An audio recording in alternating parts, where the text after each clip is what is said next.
ओम नमो भगवते वासुदेवाय। ओम नमो भगवते वासुदेवाय। ओम अज्ञानतिमिरन्धस्य ज्ञानञ्जनं शलाकया चक्षुरुन्मिलितं येन तस्मै श्रीगुरुवे नमः। श्रीचैतन्यमनोभीष्टं स्थापितं येन भूतले स्वयं रूपकदा मह्यं ददाति स्वापदान्तिकं। वन्देऽहं श्रीगुरो श्रीयुतपदकमलं श्रीगुरुन् वैष्णवांश्च श्रीरूपं साग्रजातं सहगण रघुनाथान्वितं सजीवं साद्वैतं सावधूतं परिजनसहितं कृष्णचैतन्यदेवं श्रीराधाकृष्णपादान् सहगण ललिता श्रीविशाखान्वितांश्च। नमः ओं विष्णुपादाय कृष्णपृष्ठाय भूतले श्रीमते भक्तिवेदान्तस्वामीति नामिने। नमस्ते सारस्वते देवे गौरवाणी प्रचारणे निर्विशेष शून्यवादी पाश्चात्य देशे तारणे। नमः ओं विष्णुपादाय कृष्णपृष्ठाय भूतले श्रीमते भक्ति सिद्धांत सरस्वती नामिने। श्रीवार्षभान्वी देवी दयिताय कृपाब्धे कृष्ण संबंध विज्ञान दायिने प्रभवे नमः। माधुर उज्ज्वल प्रेमाढ्य श्रीरूपानुगा भक्तिदा श्री गौर करुणा शक्ति विग्रहाय नमस्तते। नमस्ते गौरवाणी श्रीमूर्ते दीनतारिणे रूपानुगा विरुद्ध अपसिद्धांत ध्वांत हारिणे। जय श्री कृष्ण चैतन्य प्रभु नित्यानंद श्री अद्वैत गदाधर शिवासादि गौर भक्तवृंद। हरे कृष्णा कृष्णा कृष्णा हरे हरे, हरे राम राम राम हरे हरे। हरे कृष्णा। तो आज शिला भक्ति सिद्धांत सरस्वती गोस्वामी प्रभुपाद उनका आविर्भाव दिवस है, व्यास पूजा महोत्सव है। व्यास पूजा का अर्थ है कि व्यास देव के जो प्रतिनिधि हैं उनकी हम पूजा करते हैं कि जो व्यास देव ने हमें शिक्षाएं प्रदान की हैं उन्हीं शिक्षाओं को यथारूप हमारे जो गुरु हैं वो प्रदान करते हैं, तो उनका एक सम्मान, उनकी एक पूजा। और ये जो व्यास पूजा होती है उसमें जो गुरु हैं उनको जो सम्मान आदर पूजा प्राप्त होती है वो अपने जो गुरु वर्ग हैं, उनके जो पूर्ववर्ती आचार्य हैं, उनको वो अर्पित करते हैं। तो हम भक्ति सिद्धांत सरस्वती ठाकुर उनके ऊपर चर्चा करेंगे। एक्चुअली हम रोज़ चर्चा करते हैं, रोज़ भक्ति सिद्धांत पर चर्चा करते हैं, है ना। जो भक्ति के जो सिद्धांत हैं उसी के ऊपर चर्चा की जाती है कि क्या अपसिद्धांत है, क्या सिद्धांत है, क्या गलत वाद है और क्या सही सिद्धांत है। रोज़ हम चर्चा करते हैं। और जो गुरु का गुणगान है या आचार्यों का गुणगान है, ऐसा नहीं है कि जब उनका आविर्भाव है और तिरोभाव है उस समय उनका स्मरण किया, उनकी कुछ लीलाओं को सुना, थोड़ा उपदेशों को पढ़ा और उनका गुणगान हो गया। वास्तव में प्रतिदिन, प्रति माह, प्रति वर्ष, हर क्षण एक जो शिष्य है, जो फॉलोअर है, उसको हर क्षण हमेशा इस चीज़ का स्मरण रहना चाहिए कि वो अपने गुरु और गुरु परंपरा, पूर्ववर्ती आचार्य उनको रिप्रेजेंट कर रहा है, किस तरह से वो अपनी गुरु की शिक्षाओं को यथारूप पालन कर सके। तो जो भक्ति सिद्धांत सरस्वती ठाकुर हैं, उनका अपने शिष्यों के साथ किस तरह से व्यवहार था और गुरु शिष्य संबंध क्या होता है ना। एक गुरु का रोल क्या होता है, एक शिष्य कैसे उनको फॉलो करते हैं, इसके बारे में आज हम चर्चा करेंगे। हालांकि उनकी बहुत सारी शिक्षाएं हैं, उनको लिविंग एनसाइक्लोपीडिया कहा जाता था कि वो जीवंत विश्वकोश, किसी भी विषय पर किसी भी समय बहुत ही विस्तार से वो बात कर सकते हैं। कैसे संसार के हर विषय को भक्ति के दृष्टिकोण से देखना है, कैसे संसार के हर विषय को शास्त्रों की दृष्टिकोण से देखना है, वो इस पर व्याख्या करते थे। तो जैसे हम देखते हैं कि आधुनिक समय में एक लोगों की धारणा है कि फ्री थिंकिंग, है ना, हमें विचार करना है, स्वतंत्र रूप से विचार करना है, किसी की एक अथॉरिटी को एक्सेप्ट करना, है ना, वो धीरे धीरे लोगों के मन से जा रहा है। हर कोई सोचता है कि अपना रास्ता वो खुद बनाएगा, है ना, मुझे किसी के ऊपर निर्भर रहने की आवश्यकता नहीं है, मुझे किसी की बात सुनने की आवश्यकता नहीं है, या कोई एक प्रामाणिक व्यक्ति को स्वीकार करने की आवश्यकता नहीं है। तो हर व्यक्ति स्वयं अपना रास्ता बना रहा है ना, और वास्तव में वो स्वयं नहीं बनाते हैं, उन्होंने बहुत लोगों से सुना होता है, कुछ पढ़ा होता है, कुछ देखा होता है, और थोड़ा थोड़ा सब जगह से इकट्ठा करते हैं और फिर अपना एक रास्ता तैयार कर लेते हैं, है ना।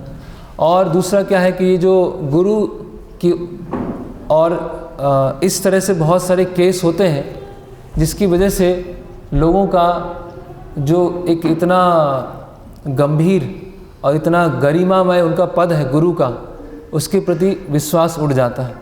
ऐसे बहुत सारे कथाकथित गुरु हैं, है ना, जो अपने सो कॉल्ड जो उनके फॉलोअर्स हैं उनका शोषण करते हैं, तो कुछ लोगों का उनसे विश्वास उठ जाता है।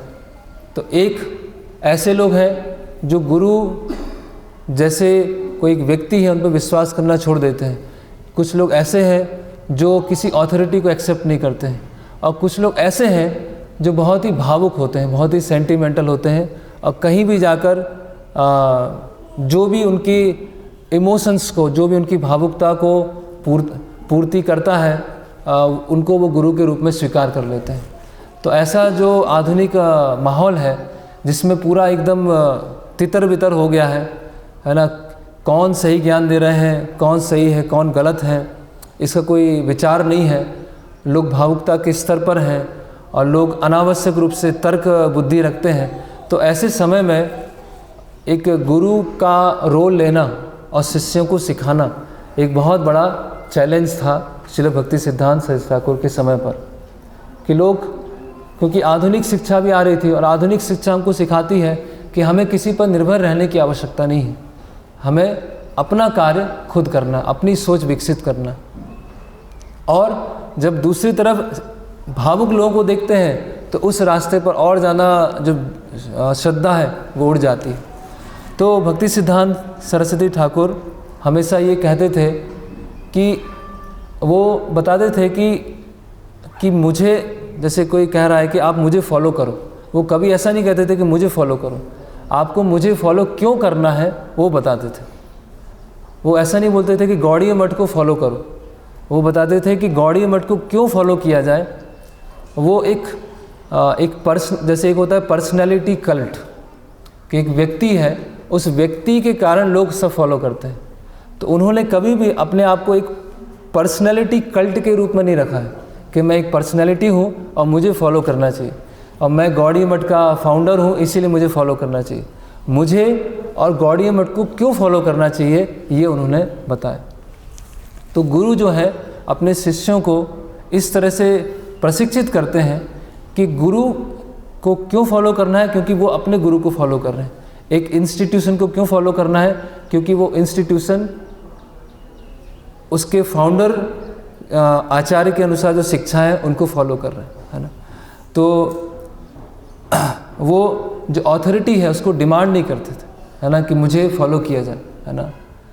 वो समझाते थे, उसके पीछे तर्क बताते थे, उसके पीछे गुरु साधु शास्त्र, कि गुरु साधु शास्त्र है उसके अनुसार गुरु को फॉलो करना।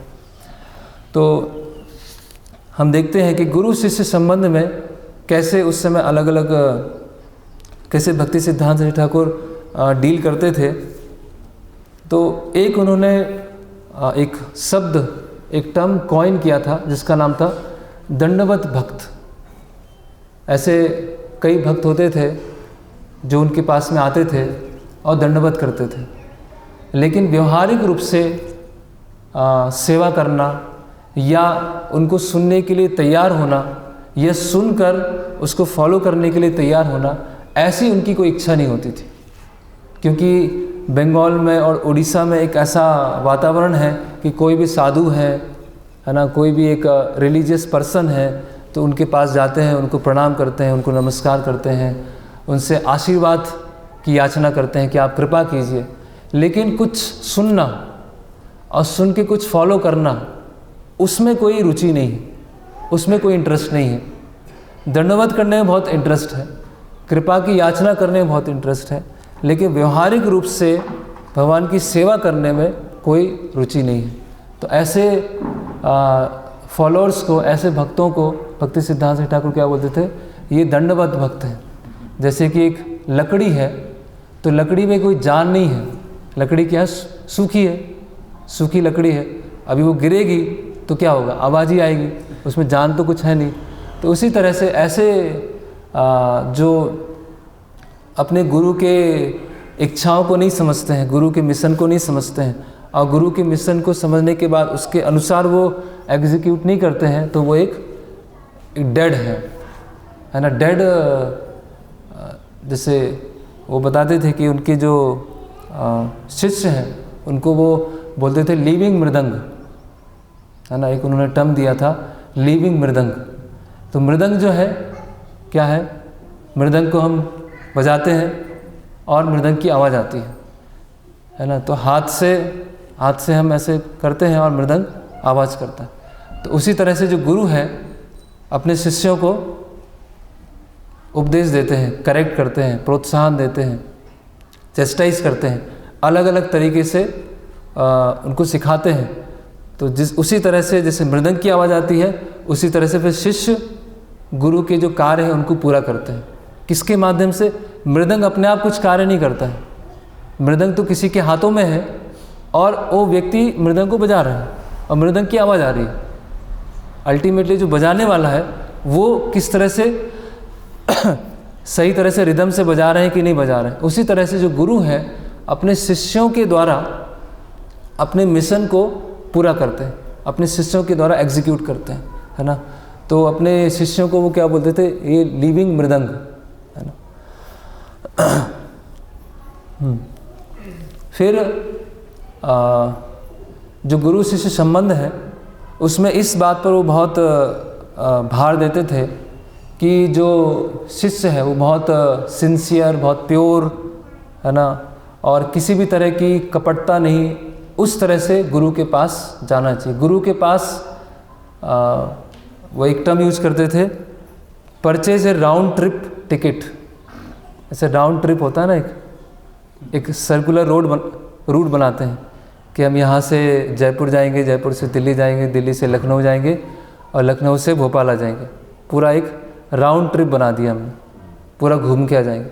तो गुरु के पास राउंड ट्रिप से नहीं जाना है कि गए और वापस आ गए, उनके पास जाना है और हमेशा उनके शेल्टर में रहना है। ऐसा नहीं जैसे एक फॉर्मेलिटी के लिए गुरु के पास में गए हैं और वापस आ गए, है ना। गुरु के पास में है चक्षुधाम दिलो जई जन्मे जन्मे प्रभु से, हमेशा उनकी शेल्टर में, है ना। और ये इस बात पे जोर देते थे, गुरु मुखा पद्मा वाक्या चित्ते ते करिया ऐक्या, आर ना करी हो मने आशा। तो और जब उनको कोई प्रेस करता था, कोई उनकी प्रशंसा करता था, तो वास्तव में वो बताते थे कि गुरु जो पद उन्होंने स्वीकार किया है कि आंतरिक रूप से तो वो शिष्य है, लेकिन क्योंकि उनके गुरु ने आदेश दिया है ना, जा रहे देखो तारे कहो कृष्ण उपदेश, अमार आज्ञा गुरु होए तारो ए देश, कि मेरी आज्ञा से आप गुरु बनी और दूसरों को प्रचार कीजिए। तो वास्तव में जो गुरु है वो अंदर से तो वो शिष्य ही है ना। वो बताते हैं कि एक वास्तव में जो गुरु है वो शिष्य नहीं बनाते हैं, है ना। वास्तव में जो गुरु है वो शिष्य नहीं बनाते। अगर गुरु अपने आप को गुरु समझने लगे, जो गुरु है वो अपने आप को गुरु समझ रहे हैं, मतलब सुपीरियर समझ रहे हैं, तो वो क्या हो गया, जो गुरु में जो यू है वो क्या हो जाएगा, ए हो जाएगा, वो गारू हो जाएगा, वो गुरु नहीं होगा, वो गाय हो जाएगा, है ना। तो जो अपने गुरु की सेवा के प्रति समर्पित है पूरी तरह से, वो गुरु बनने के लिए योग्य है। जो अपने गुरु की सेवा के प्रति पूरी तरह से समर्पित नहीं है, वो गुरु पद स्वीकार करने के लिए योग्य नहीं है। तो इसीलिए कोई सेल्फ मेड गुरु नहीं होता है, या सेल्फ अपॉइंटेड गुरु नहीं होता है ना, या किसी ने शास्त्रों को पढ़ लिया, है ना, थोड़ा इंटरनेट पर सर्च कर लिया और खुद गुरु बन गए। वो वास्तव में गुरु कब है? जब वो अपने गुरु को फॉलो कर रहे हैं। तो बता रहे हैं कि जो एक वैष्णव है कभी गुरु पद को स्वीकार नहीं करते, लेकिन अगर वैष्णव गुरु पद को स्वीकार नहीं करेंगे तो गुरु शिष्य परंपरा कैसे आगे बढ़ेगी? तो गुरु फिर शिष्य, गुरु शिष्य, तो ये क्या है, एक दुविधा है कि आप जो वैष्णव है उनको तृणादपि सुनिचेन तरोर अपि सहिष्णुना, कि वैष्णव उच्च पद को स्वीकार नहीं करते, गुरु पद को स्वीकार नहीं करते, लेकिन अगर गुरु पद को वो स्वीकार नहीं करेंगे तो आगे जो वैष्णव लीनेज है वो आगे नहीं बढ़ेगी। तो इसीलिए जो गुरु हैं गुरु पद को कैसे स्वीकार करते हैं? अपने गुरु के एक विनम्र सेवक के रूप में, कि मेरे गुरु ने आज्ञा दी है इसीलिए मैंने ये पद स्वीकार किया है ना। वो बाहर से इस तरह से नहीं सोचते कि मैं सुपीरियर हूँ और दूसरों को इंस्ट्रक्शन देने वाला हूँ। वो एक अपने आप को एक ट्रांसपेरेंट बाया मीडिया की तरह देखते हैं, कि एक पारदर्शक माध्यम की तरह। तो जैसे एक पारदर्शक माध्यम है तो जो प्रकाश है, जितना प्रकाश आ रहा है उतना ही प्रकाश वहाँ से वो चला जाएगा। ऐसा नहीं उसको ब्लॉक नहीं कर रहे हैं, है ना, उसको रोक नहीं रहे, जो भी प्रकाश है उसको आगे चला गया। तो इसी चैप्टर में आगे आता है कि जब भक्ति सिद्धांत ठाकुर प्रचार कर रहे थे और मिशन जब काफ़ी बड़ा, तो जो बाद में जुड़ने वाले उनके शिष्य हैं वो उनके साथ पर्सनली इतना मिल नहीं पाते थे, इतना बातचीत नहीं कर पाते थे। एक तो वो भी है कि एक थोड़ा सा भय है ना, एक रेवरेंस की भावना है कि कैसे डायरेक्ट जाके बात कर सके, और इतने सारे उनके कुछ सीनियर गॉड ब्रदर्स हैं, उनकी उपस्थिति में कैसे बात करें। तो वो बताते हैं कि उनके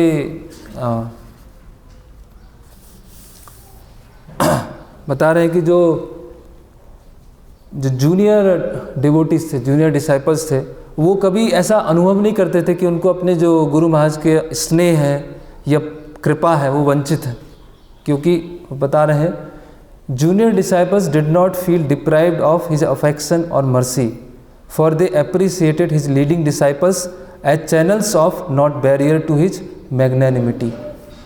तो वो उनका जो कृपा है, उनका जो प्रेम है, उसके लिए वो चैनल थे जो उनके सीनियर डिसाइपल्स होते थे जूनियर डिसाइपल्स के लिए, ना कि एक बैरियर थे।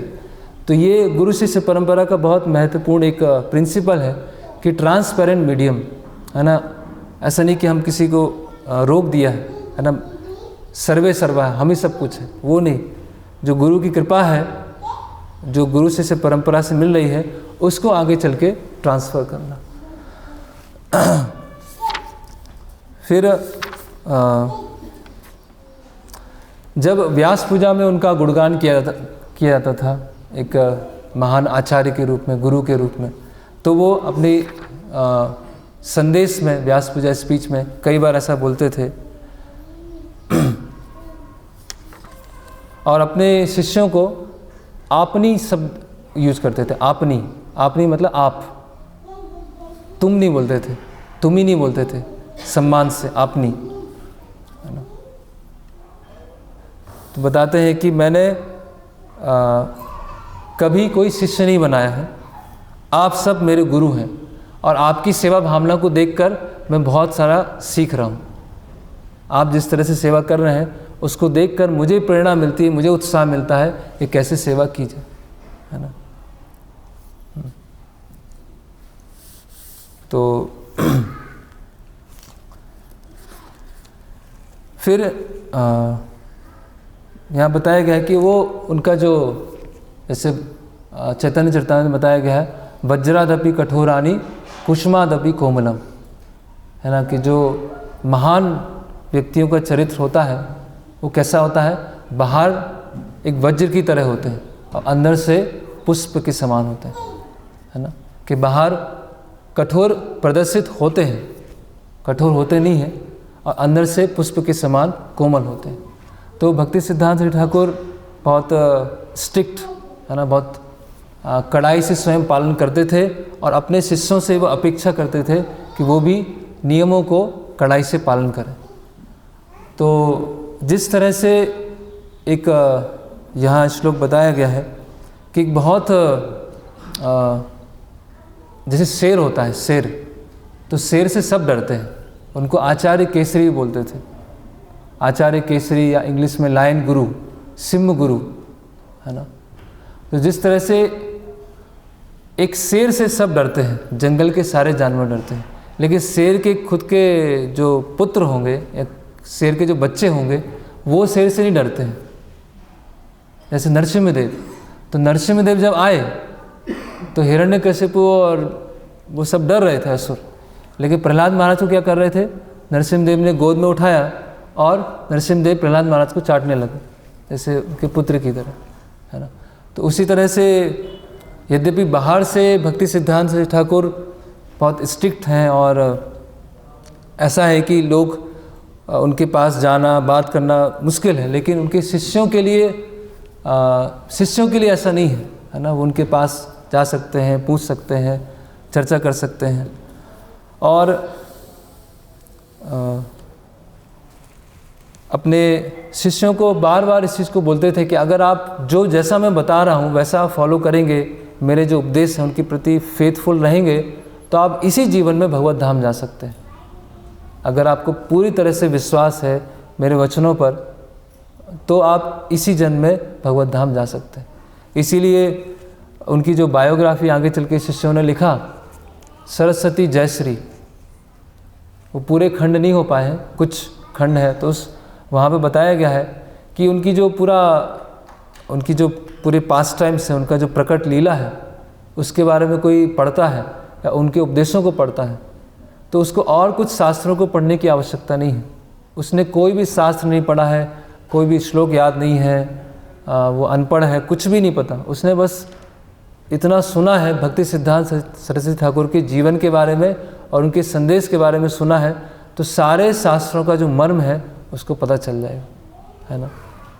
तो जैसे बताया गया है कि धर्म संस्थापन हेतु साधुर व्यवहार, है ना, कि जो साधु है उनका व्यवहार कैसा है, धर्म की स्थापना करने के लिए।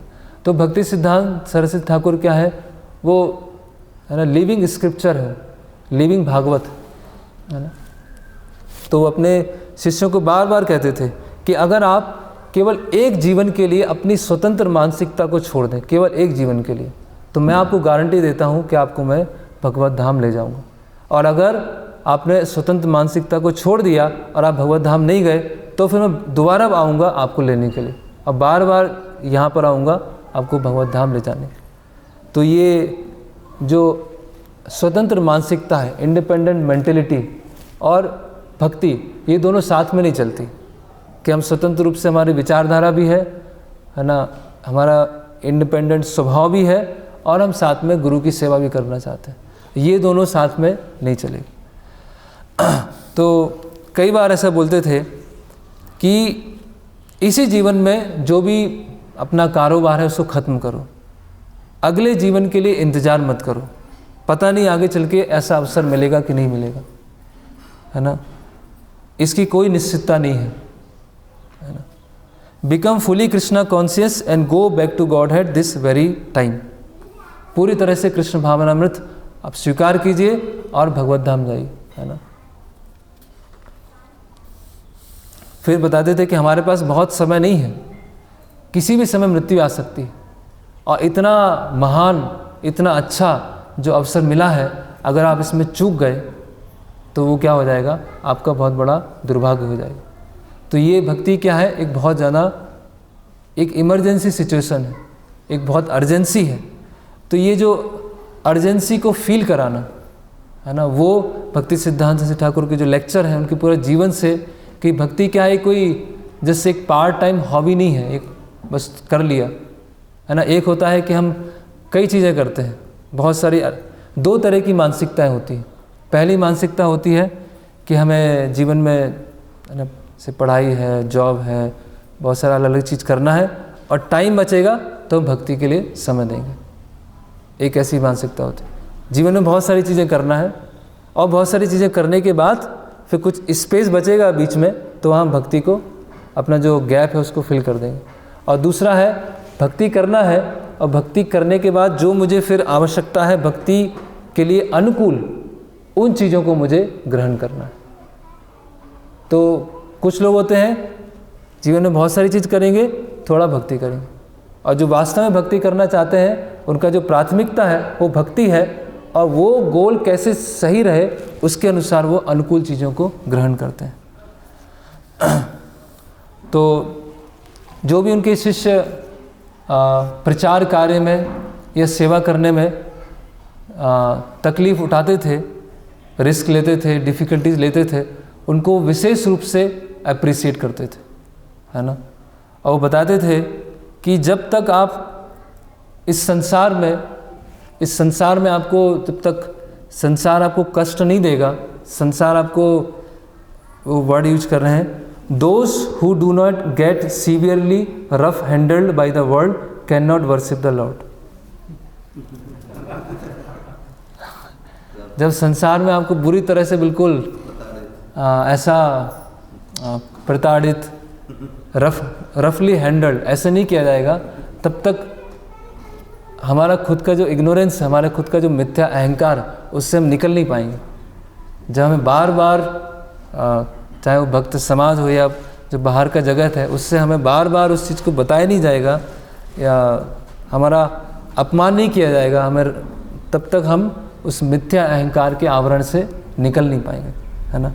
तो क्योंकि प्रचार करेंगे, सेवा करेंगे, तो ऐसी बहुत सारी समस्या आएंगी, ऐसी बहुत सारी डिफ़िकल्टीज लेनी पड़ेंगी, और जब डिफ़िकल्टीज लेंगे, समस्याएं लेंगे, तो उसको कौन सहन कर पा रहा है, कौन इसको टॉलरेट कर पा रहा है ना, वो गुरु की कृपा का पात्र हो जाएगा। तो हालांकि वो बहुत स्ट्रिक्ट थे, और प्रभुपाद बताते हैं कि मैं अपने गुरु महाराज से 90% लीनियंट हूँ,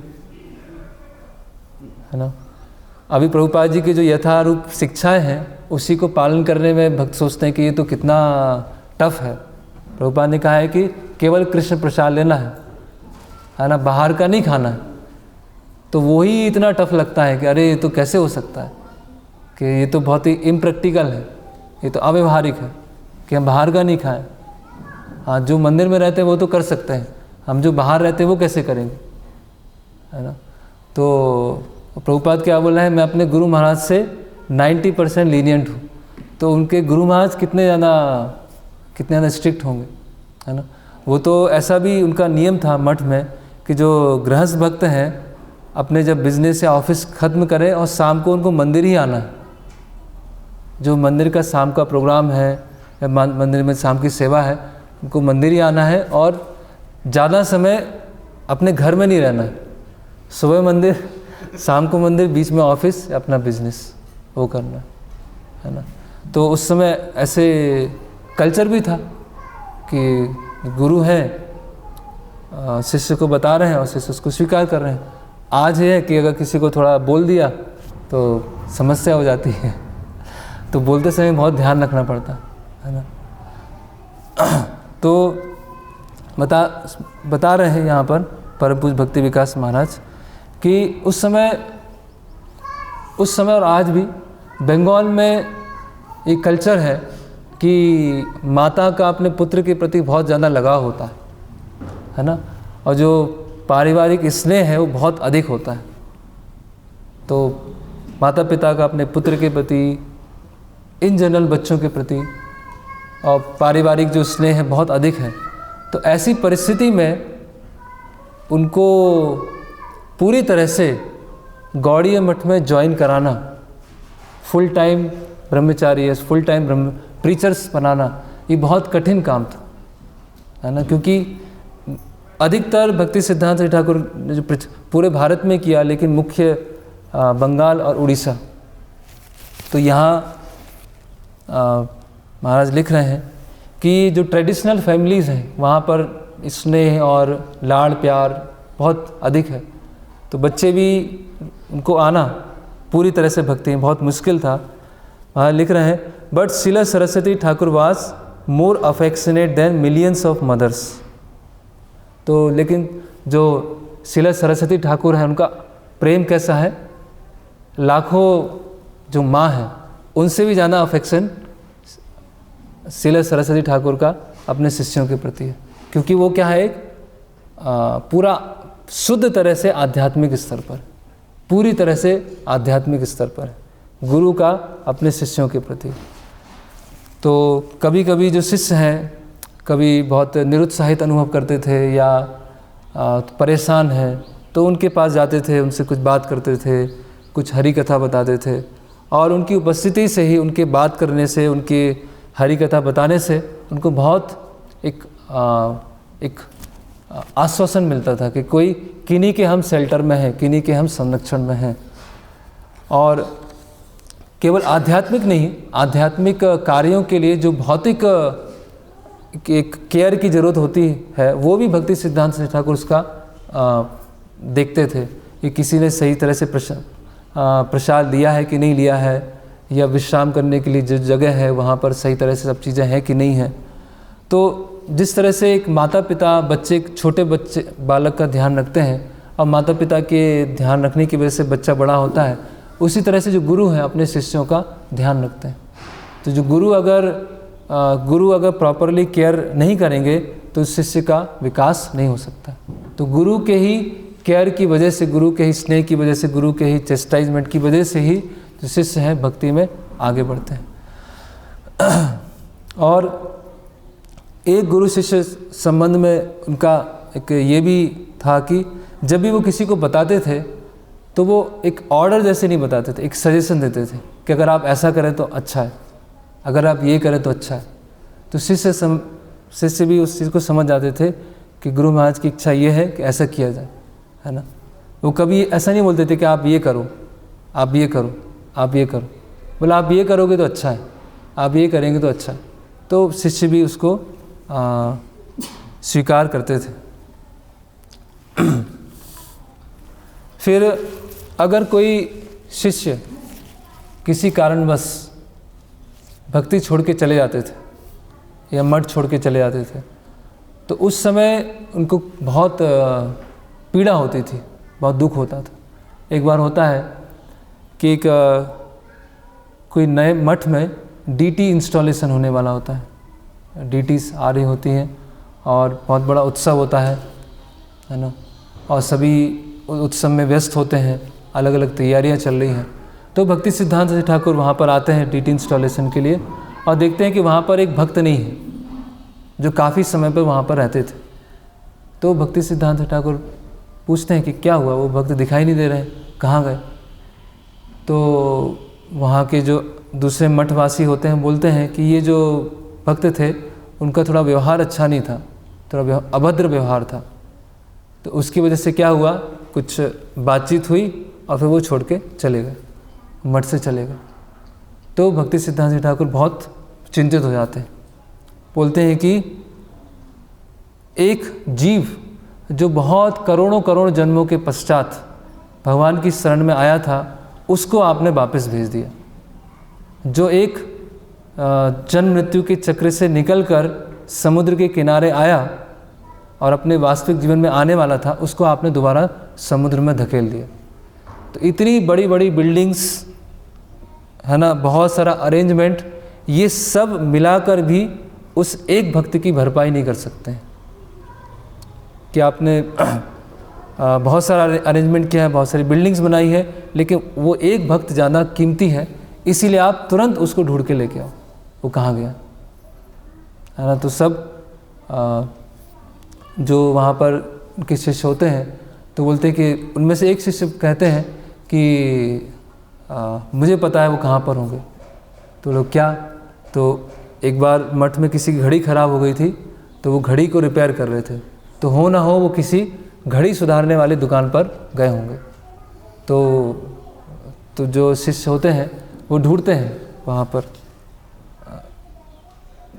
शहर का नाम नहीं लिखा है, तो वो पूरे शहर में ढूंढते हैं कहाँ कहाँ घड़ी सुधारने वाली दुकानें हैं। तो जाते हैं तो एक घड़ी सुधारने वाली दुकान पर पहुँचते हैं, तो वो जो शिष्य थे जो मठ से चले गए थे वो बैठे हुए थे और बहुत दुखी थे, है ना। तो जैसे ही वो अपने गॉड ब्रदर्स को देखते हैं तो बहुत प्रसन्न हो जाते हैं। तो वो विचार कर रहे होते हैं, मतलब जो घड़ी रिपेयर कर रहे थे वो विचार कर रहे थे कि मेरी कितनी इच्छा थी वापस जाने की, लेकिन मैं बहुत बहुत लज्जित था कि कैसे वापस जाऊँ। मैं अपने साहस नहीं जुटा पा रहा था कि कैसे वापस जाऊँ। लेकिन मेरे गुरु महाराज ने आपको भेजा है, उनकी इतनी असीम कृपा है ना, तो वापस क्या होते हैं, दोबारा मठ में पहुँच जाते हैं, है ना। तो सभी भक्त का वो बहुत विशेष ध्यान रखते थे। और एक इंसिडेंट और होता है ऐसा कि एक भक्त होते हैं जो किसी कारणवश मठ को छोड़ के चले जाते हैं, किसी भी व्यवहार के कारण छोड़ के चले जाते हैं और कुछ दिनों के बाद वापस आ जाते हैं, और फिर कुछ ऐसा व्यवहार होता है, फिर छोड़ के चले जाते हैं और फिर वापस आते हैं। तो वहाँ के जो मठ रक्षक होते हैं तो बोलते हैं कि अभी तो आपको तीसरी बार यहाँ पर नहीं लेंगे, अगर आपको दोबारा यहाँ पर आना है तो गुरु महाराज से पूछिए, अगर वो हाँ बोलेंगे तो आपको यहाँ पर मंदिर में दोबारा लिया जाएगा। तो श्रील सरस्वती ठाकुर आते हैं उस मंदिर में और उनके शिष्य से पूछते हैं कि ऐसा ऐसा मुझसे गलती हो गया और मुझे 2 बार मंदिर से बाहर जाना पड़ा, अभी मुझे आप मौका दे दीजिए। तो श्रील सरस्वती ठाकुर बोलते हैं कि नहीं, अभी आप यहाँ पर नहीं रहेंगे, अभी आप जाइए यहाँ से, क्योंकि आपका व्यवहार सही नहीं है, आप दूसरों को डिस्टर्ब करते हैं, आप यहाँ से जाइए। तो वो चले जाते हैं, और जैसे वो चले जाते हैं तो वहाँ के जो मठ रक्षक थे उनको बुलाते हैं और बोलते हैं कि आप उनको बुला के लेके आइए कि मंदिर में, आप मंदिर में रहिए।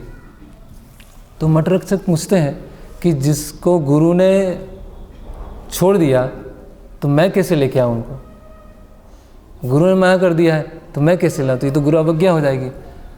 तो बोलते हैं कि जैसे चैतन्य महाप्रभु ने काला कृष्णदास को छोड़ दिया था, लेकिन नित्यानंद प्रभु ने एक्सेप्ट कर लिया था, तो इसी तरह से मेरा ड्यूटी है कि आदर्श को स्थापित करना, मेरा ड्यूटी है कि स्ट्रिक्ट रहना कि हाँ आपने सही नहीं किया, इसीलिए आप मंदिर में रहने के लिए योग्य नहीं, लेकिन आप उनके गुरु भाई हैं, आप एक तरह से गुरु से भी ज़्यादा कृपालु हैं, क्योंकि आप गुरु की ही कृपा लेकर उनको आप उनके पास पहुंचने वाले, तो आप उनको लेके आइए।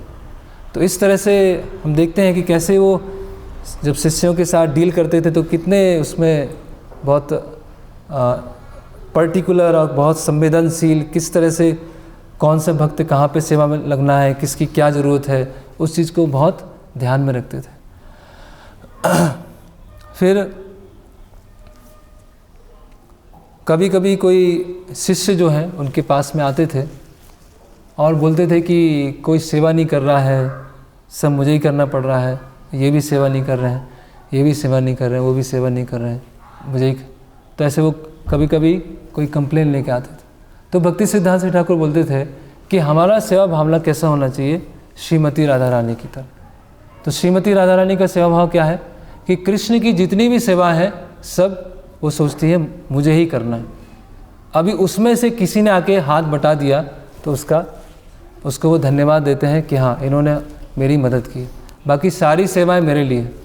तो अगर कोई इस एटीट्यूड से चलेगा कि भगवान की जो भी सेवा है या गुरु ने सेवा दी है मुझे करना है, और उसमें से किसी ने अगर मुझे मदद किया है तो अप्रिसिएबल है। तो कभी हमारे हृदय में ऐसा नहीं आएगा कि ये सेवा नहीं कर रहे हैं, वो ऐसा कर रहे हैं, वो इस तरह से कर रहे हैं, कि ठीक है जो मुझे कर्तव्य दिया गया है वो मैं अपना पूरा कर रहा हूँ, बाकी जो भी आके उसमें हाथ बटा रहा है वो उनके लिए धन्यवाद है। तो इस तरह से वो बहुत सारे अलग अलग तरह के जो मतभेद होते थे, कॉन्फ्लिक्ट होते थे, उनको वो डील करते थे। फिर उनका एक बहुत गौड़ी मठ में ये फेमस था, 2 चीज़ें फेमस थी, है ना, कि उनका महाप्रसाद और उनकी डांट, ये गौड़ी मठ में फेमस था। प्रभुपादेर दाल और प्रभुपादेर गाल, है ना, कि उनका जो महाप्रसाद जो उन्होंने लिया है कि शिष्य ग्रहण करते थे, महाप्रसाद, है ना, और उनकी डांट।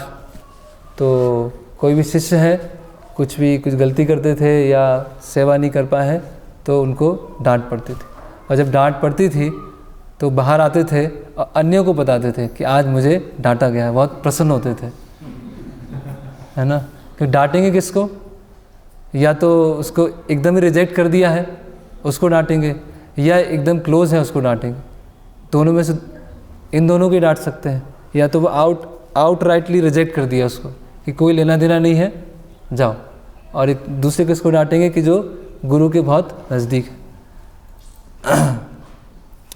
तो यहाँ बताया गया है, चैतन्य रे दंड महास्फूर्ति जे पाए, जार दंडे मारिले वैकुंठ लोक जाए।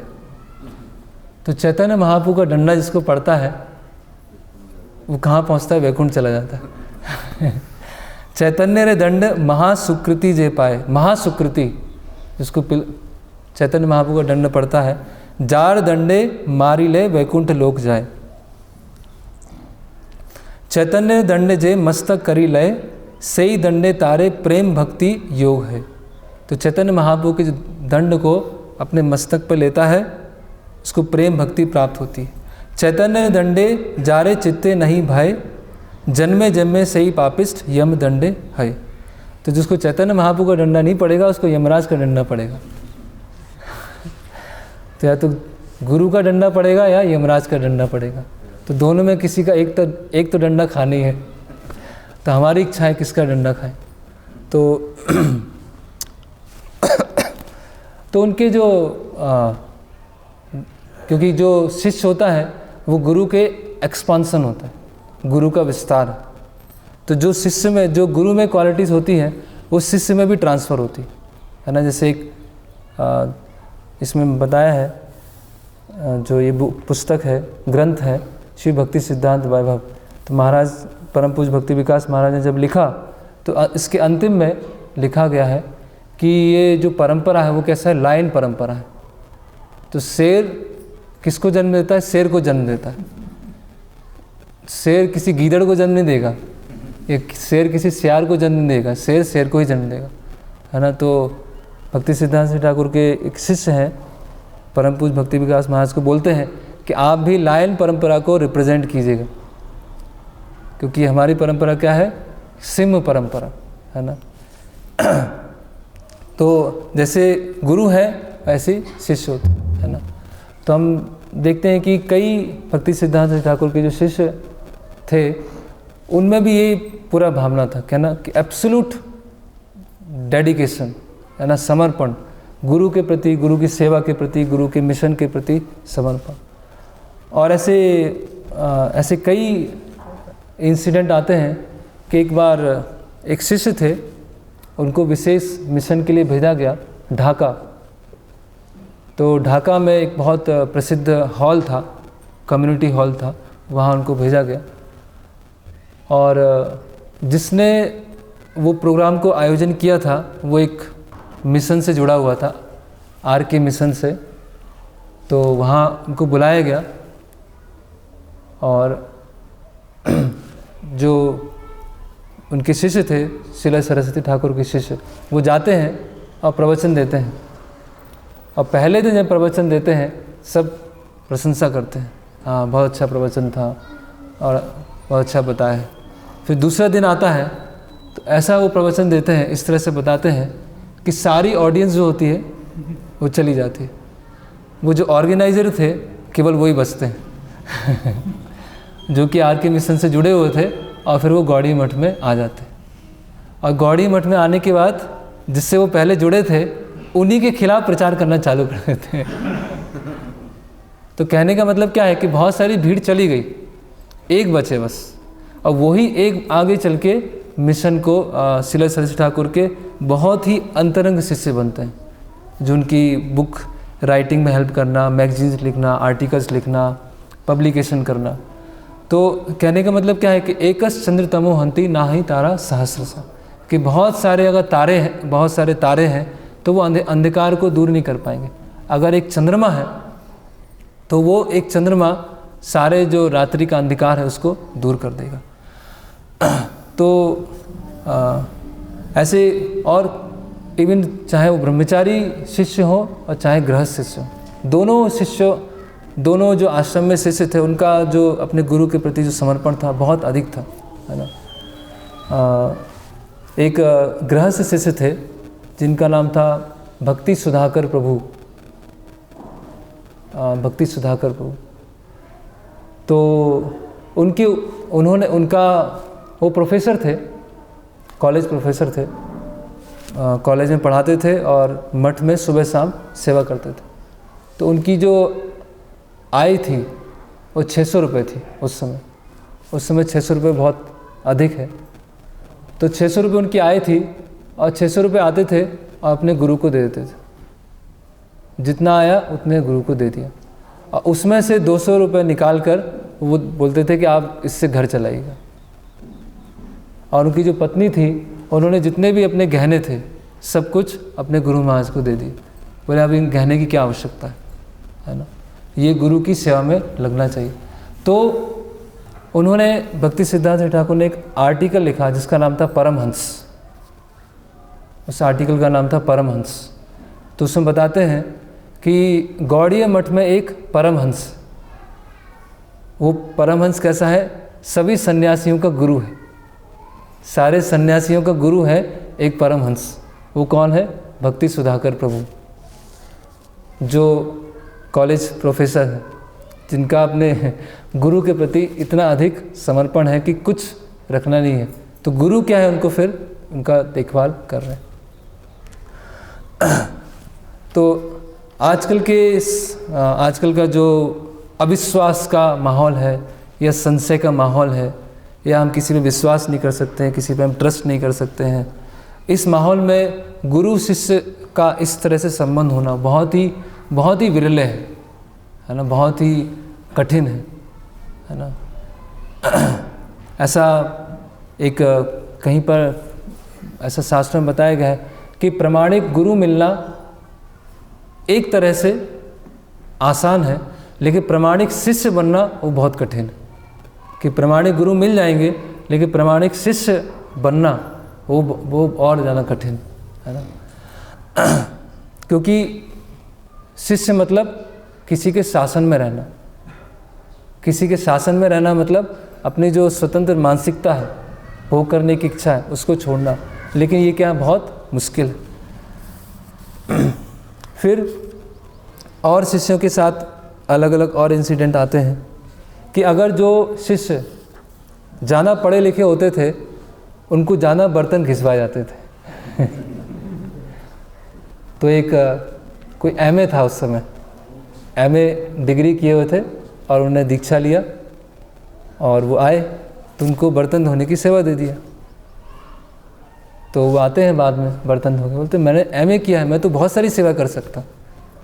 तो बोलते आपने एमए किया इसलिए तो आपसे बर्तन धुलवाए जा रहे हैं, क्योंकि वो जो बुखार चढ़ा हुआ है एमए का, पहले उसको निकालना पड़ेगा उसके बाद फिर आप सेवा कर पाएंगे। जब तक एमए का बुखार है तब तक आप सेवा ही नहीं कर पाएंगे। तो लेकिन अभी ऐसा नहीं कर सकते, अभी बहुत मुश्किल है। पहले तो उनसे ऐसा किया तो वो रुके हैं, क्योंकि बोला है तो रुके हैं। अगर आज बोलेंगे तो चले जाएंगे, मंदिर ही नहीं आएंगे दोबारा, बोले हमसे ऐसा करवा लिया। क्योंकि हर व्यक्ति क्या है, अपनी सोच, फ्री थिंकिंग, किसी को नहीं सुनना है, किसी को किसी के अंडर में नहीं रहना है, सब अपने आप करना है। तो इसीलिए आजकल ये ट्रीटमेंट करना ही बहुत मुश्किल हो जाता है। ऐसे मदन मोहन मालवीय, उनके बारे में आता है, जो BHU के फाउंडर थे। तो वो एक बार जाते हैं भक्ति सिद्धांत ठाकुर से मिलने उनके मठ में। तो बहुत प्रतिष्ठित हैं, बहुत प्रसिद्ध हैं, और उनके पास जाते हैं और पूछते हैं कि मुझे आपसे कुछ सीखना है। तो कोई ऐसे ही व्यक्ति होता है जो बगीचे की देखभाल कर रहा होता है, बगीचे में खुदाई करना, पानी देना, खरपतवार निकालना। बोले आप उसके साथ में जाओ, उसके साथ कुछ समय रहना, बाद में फिर हम चर्चा करेंगे, बाद में फिर देखेंगे क्या करना है। तो वो क्योंकि एक अगर कल्चर है, अगर संस्कृति है, तो लोग इस चीज़ को समझते हैं कि अगर कोई गुरु ऐसी बात बोल रहे हैं तो उसमें कुछ गहराई होगी, उसमें कुछ तो उसके पीछे कुछ ऐसा बात होगा, इसीलिए ऐसा गुरु ने कहा। अगर कोई कल्चर नहीं है, कोई संस्कृति नहीं है और गुरु ने कुछ ऐसा बोल दिया या डांट दिया तो तुरंत क्या आता है, वो डिफेंसिव चीज़ आ जाती है कि ऐसा क्यों बोल दिया। क्योंकि वो कल्चर नहीं है कि एक सुपीरियर है, उनकी सुनना है, उनको मुझसे ज़्यादा अधिक पता है, वो एक ज़्यादा अधिक बड़े दृष्टिकोण से देख पा रहे हैं, उनको पता है मेरे लिए सही क्या है, गलत क्या है। लेकिन कल्चर जैसा कुछ है ही नहीं, तो बस मैं भी उनके बराबर ही हूँ। तो जैसे आजकल बहुत सारे हम देखते हैं कि लोग कोर्स करते हैं, बहुत सारे अलग अलग कोर्स होते हैं, या भक्ति शास्त्र पढ़ते हैं, ऐसे बहुत सारी अलग अलग चीज़ें होती हैं। और वो कोर्स करना या भक्ति शास्त्र पढ़ना गलत नहीं है, लेकिन जब तक वो विनम्रता का नहीं आएगा, विनम्रता की भावना नहीं आएगी, है ना, जब तक केवल एक एकेडमिक अप्रोच रहेगी कि जैसे आजकल होता है पेमेंट करते हैं और टीचर हमको सिखाते हैं। ट्यूशन में टीचर आते हैं, तो ट्यूशन में टीचर क्या करते हैं कि मैं आपको पे कर रहा हूँ इसीलिए आप मुझे सिखाना। मैं आप स्कूल जाते हैं तो स्कूल में टीचर है और जो पढ़ने वाला उसके बीच में कोई संबंध नहीं होता है। वो अपना इंग्लिश का क्लास लेने आया, कोई मैथ्स का लेने आया, कोई ग्रामर का लेने आया, वो चले गए। उसने अपना स्कूल पास किया, कॉलेज पास किया, टीचर कहाँ है और पढ़ने वाला कहाँ है, कोई आपस में कोई बॉन्डिंग नहीं है। लेकिन वैदिक शिक्षा इस तरह से नहीं दी जाती थी। वैदिक शिक्षा में पहले शिष्य को शास्त्रों का ज्ञान सिखाने के लिए उससे पहले उसका जो कैरेक्टर है वो सही होना चाहिए। पहले तुच्छ सेवाएं, पहले जाओ लकड़ी लेके आओ, भिक्षा लेके आओ, है ना, जो भी भिक्षा आया है गुरु को दे दिया, अपने पास कुछ नहीं रखना है, मंदिर की मंदिर की साफ सफाई करना है। जब वो शिष्य इस तरह से विनम्र होता था और उसका हृदय वो ज्ञान ग्रहण करने के लिए योग्य बनता था, तो फिर गुरु शास्त्रों को पढ़ाना चालू करते थे। शास्त्र ऐसा नहीं कि भगवत गीता उठाया, भागवतम उठाया और याद कर लिया, बस शास्त्र पढ़ लिया, पंडित बन गए। ऐसा शास्त्र कोई समझ में नहीं आए।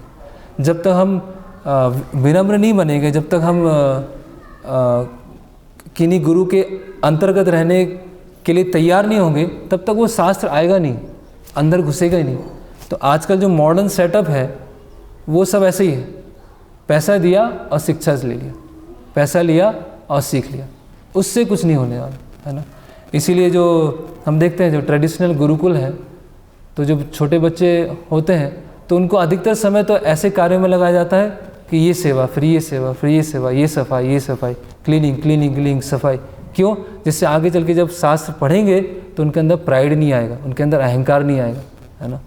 तो इसी तरह का ट्रीटमेंट भक्ति सिद्धांत श्री ठाकुर करते थे कि ऐसा कोई प्रतिष्ठित व्यक्ति आया, उसको गार्डन में भेज दिया, जाओ तुम ये करो। कोई ऐसा व्यक्ति आया, उसको चाहे बर्तन धो के आओ, तो उससे वो तैयार होता था ज्ञान लेने के लिए। अगर ज्ञान लेने के लिए वो तैयार नहीं है और ज्ञान चला गया उसके अंदर, तो क्या हो जाएगा? इनडाइजेशन हो जाएगा, उसके अंदर अहंकार आ जाएगा, है ना। तो इस तरह से वो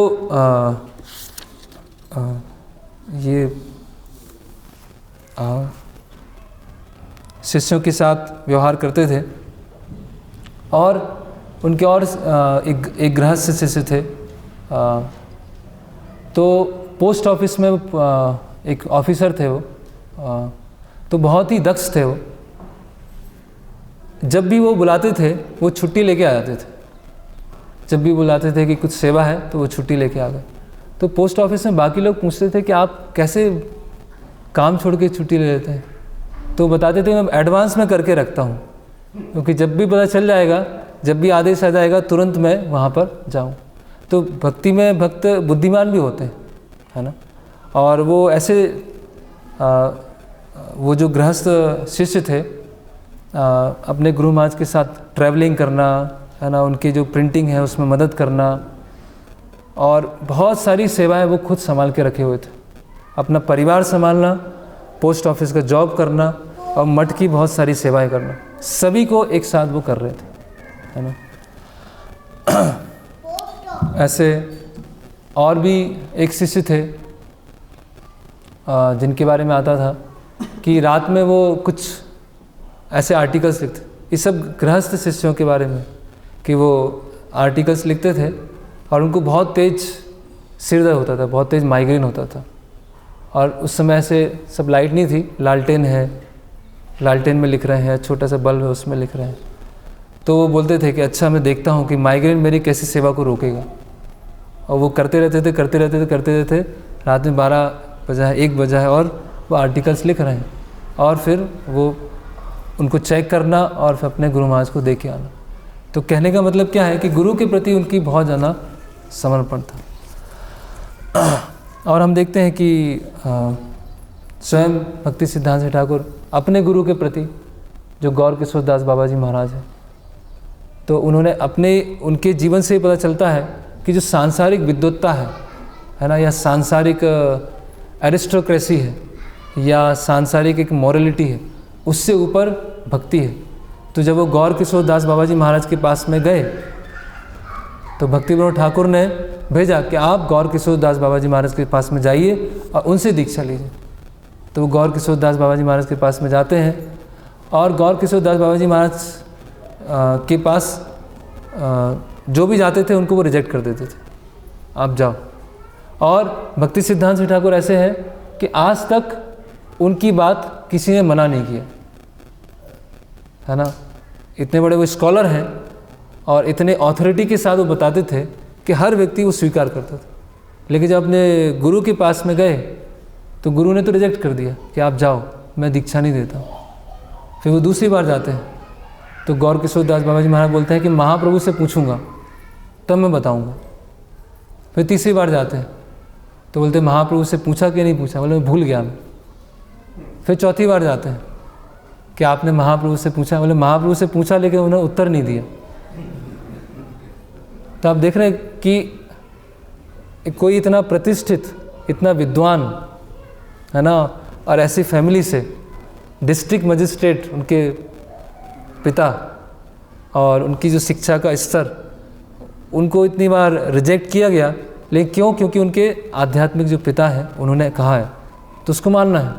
और बाद में जब गौर किशोर दास बाबा जी महाराज ने देखा कि बहुत मतलब एक वो पास टाइम है कि बहुत सिंसियर है, तो उन्हें दीक्षा देने के लिए तैयार हुए। तो बताते हैं श्रील सरस्वती ठाकुर कि गौर किशोर दास बाबा जी महाराज से मिलने से पहले मुझे पता नहीं था कि डिवोशन क्या है। और जब उनसे मैं मिला और जब उन्होंने मेरे अहंकार को पूरा तोड़ दिया, उसके बाद मुझे समझ में आया कि वास्तव में भक्ति क्या होती है। अभी वो अहंकार नहीं था, लेकिन वो बता रहे हैं कि ये सांसारिक जितनी भी सो कॉल्ड अच्छी क्वालिटीज़ हैं और भक्ति है, भक्ति का स्तर अलग है, और सांसारिक नैतिकता है, विद्वत्ता है, ये सब कुछ भक्ति के सामने नहीं है। और उनके जो गुरु हैं उनको अपना नाम भी लिखना नहीं आता था। एक बार कोई उनको पूछता है, कोई ब्रिटिश मैन पूछता है कि आपके जो गुरु हैं वो तो एक जगह बैठ के केवल माला करते हैं और आप सब जगह घूमते घूमते प्रचार करते रहते हैं, तो आप में, आपके गुरु में बहुत अंतर दिखाई देता है। वो एकदम बहुत ही वैरागी है और आप अच्छे कपड़े पहनकर पूरे मठ में कार से घूम रहे हैं, तो ये ऐसा व्यवहार में अंतर क्यों है? तो श्रील सरस्वती ठाकुर बोलते हैं कि जो मेरे गुरु हैं, जैसे वो, ये बात कहाँ चल रही थी, एक नाव में बैठे हुए थे, स्टीमर में बैठे हुए थे वो, और स्टीमर में ये बात चल रही थी।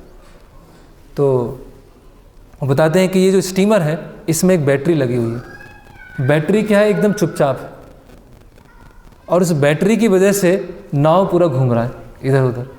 तो मेरे जो गुरु हैं वो बैटरी के समान है, जो एक जगह बैठे हुए हैं, भजन कर रहे हैं, और उनकी वजह से मुझे जो आध्यात्मिक शक्ति मिल रही है उसकी वजह से मैं अलग अलग जगह पर प्रचार कर पा रहा हूँ, है ना। तो उनका अपने गुरु के प्रति, और फिर हम श्रील प्रभुपाद जी का उदाहरण देखते हैं। श्रील प्रभुपाद जी कई बार अपने, जब प्रभुपाद जी व्यास पूजा लेक्चर देते थे आज के दिन, तो प्रभुपाद कई बार बोलते थे कि मेरी कोई योग्यता नहीं है, मुझे लगता है कि मेरे जो गॉड ब्रदर्स थे मुझसे अधिक क्वालिफाई थे, मुझसे अधिक योग्य थे शिक्षा में, और ऐसे सन्यासी थे, मुझसे अधिक योग्य मेरे गुरु भाई थे, लेकिन मुझे कैसे सफलता मिली, मैं कैसे पाश्चात्य जगत में जाकर प्रचार कर पाया। तो बताते हैं कि क्यों कर पाया, क्योंकि मेरे अपने गुरु के प्रति पूरा 100% विश्वास था, उनके वचनों में पूरी तरह से विश्वास था कि मेरे गुरु महाराज ने कहा था कि आप एक शिक्षित नवयुवक हैं, आप पाश्चात्य जगत में जाके प्रचार कीजिए। तो उसी के कारण, वो विश्वास के कारण मैं ये कर पाया। तो मेरी व्यक्तिगत कोई योग्यता नहीं है। तो इस तरह से हम तो ये हमने गुरु शिष्य संबंध, किस तरह से गुरु शिष्य के आध्यात्मिक प्रगति में एक पिता के समान है, वो हमने देखा। तो यहाँ पर हम विराम लेंगे। हरे कृष्ण। किसी कोई प्रश्न है? जैसे हमने देखा यहाँ भक्ति सिद्धांत सरस्वती महाराज अपने शिष्यों को डांट रहे हैं, उनको सुधारने के लिए, जिससे भी उनको अच्छा लग रहा है। लेकिन हमारे साथ तो अभी गुरु हमेशा तो रहते नहीं हैं साथ में, उनको सुधारने के लिए, डांटने के लिए। तो हमारा फिर शुद्धिकरण कैसे होगा? प्रश्न है कि अब जैसे भक्ति सिद्धांत ठाकुर के केस में हम देखते हैं कि वो शिष्यों को डांट रहे हैं, करेक्ट कर रहे हैं, तो हम तो अपने जो गुरु हैं उनके साथ हमेशा नहीं है, फिजिकली तो हम साथ में नहीं हैं, है ना। तो जैसे हमने यहाँ देखा कि जो सीनियर डिसाइपल्स थे वो जूनियर डिसाइपल्स को सिखाते थे एज ए ट्रांसपेरेंट बाया मीडिया, एज ए चैनल। तो वो चीज़ अभी भी हो सकती है, वो आज भी हो सकता है। वो कभी कभी ये मानसिकता होती है कि गुरु महाराज एक कनिष्ठ मानसिकता ये होती है कि मैं और कृष्ण और बीच में कोई नहीं, मुझे मैं और कृष्ण, कोई गुरु नहीं, कुछ नहीं। और एक होता है मैं और गुरु, तो वो सही है एक तरह से, लेकिन गुरु जो गॉड ब्रदर्स हैं वो भी तो, जैसे प्रभुपाद जी लिखते हैं, कृष्ण मतलब अकेले नहीं है, कृष्ण के साथ उनके परिकर हैं, अन्य अवतार हैं, जीव हैं, सब मिलके कृष्ण बनता है। जैसे राजा है तो राजा मतलब अकेला राजा नहीं, उसके साथ में बहुत सारी चीज़ें होंगी तब वो राजा है। उसी तरह से गुरु मतलब केवल गुरु नहीं, गुरु के साथ में जो गुरु के अन्य शिष्य हैं वो सब मिलकर वो गुरु हैं। तो उनके द्वारा वही चीज़ प्रदान हो सकती है जो हमें अपने आध्यात्मिक गुरु, अपने दीक्षा गुरु के द्वारा प्राप्त हो रही। बस उसमें शर्त यह है कि वो एक ट्रांसपेरेंट मीडियम की तरह कार्य करें, तो अभी भी हो सकता है। जैसे सीनियर डिवोटीज है, गुरु महाराज, गुरु के ही सीनियर डिसाइपल्स हैं, वो वैसा तो नहीं डांटेंगे, वो तो थोड़ा पोलाइट वे में आपको बोल देंगे ऐसा नहीं करना चाहिए। तो उससे जैसे अगर गुरु होते तो वो तो डांटते, तो सेम तो प्रभाव नहीं पड़ेगा उसका। प्रश्न है कि जो सीनियर डिवोटीज़ हैं वो तो उतनी तरह से नहीं डांटेंगे, वो भी डांट सकते हैं।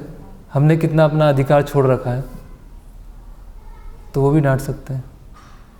अगर हमने अधिकार दिया है तो डांट सकते हैं, अधिकार नहीं दिया है तो बहुत संभल के बोलना पड़ेगा उनको। ठीक है ना। गृहस्थ के लिए भक्त संग नहीं मिल पाता। शनिवार को प्रोग्राम हुआ तो भक्त संग हुआ, या संडे को, फिर बीच में माया की सेवा। नहीं, माया की सेवा चलती रहती, बीच में भक्त संग होता है। गृहस्थ के लिए, हाँ, तो गृहस्थ की वही तो बता रहे हैं, माया की सेवा अधिकतर चलती है, बीच बीच में भक्त संग हो जाता है। तो ये हटाना है, भक्ति ज़्यादा हो और माया की सेवा कम हो। हाँ, तो उसके दो तरीके हैं। पहला तरीका है कि अपना जो जॉब है या अपना जो जीविकोपार्जन का तरीका है उसको सरल बनाया जाए, उसमें हम बहुत ज़्यादा महत्वाकांक्षी ना हो, बहुत ज़्यादा लोभ विकसित ना करें, या बहुत हमारी ऊंची इच्छाएं ना हो कि मुझे ये करना है। जितना आवश्यकता है परिवार के लिए उतना हम करें, और टाइम भगवान की सेवा में दें। और दूसरा, प्रभुपाद जी ने विकल्प बताया फार्म कम्युनिटीज़। तो अगर हम समझ गए हैं कि मुझे भगवान की और गुरु की सेवा करना है पूरी तरह से, और हमें विश्वास है, वास्तव में हमें गुरु के निर्देशों में विश्वास है, तो हम फार्म कम्युनिटीज़ आएंगे, वहाँ पे हम प्रभुपाद और गुरु की सेवा कर सकते हैं। तो ये दो ऑप्शन।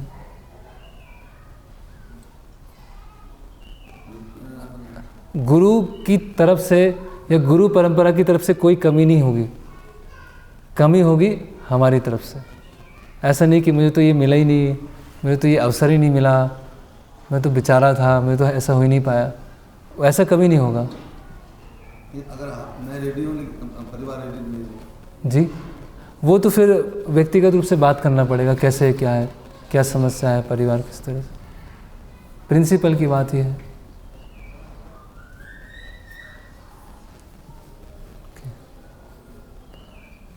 हरे कृष्ण।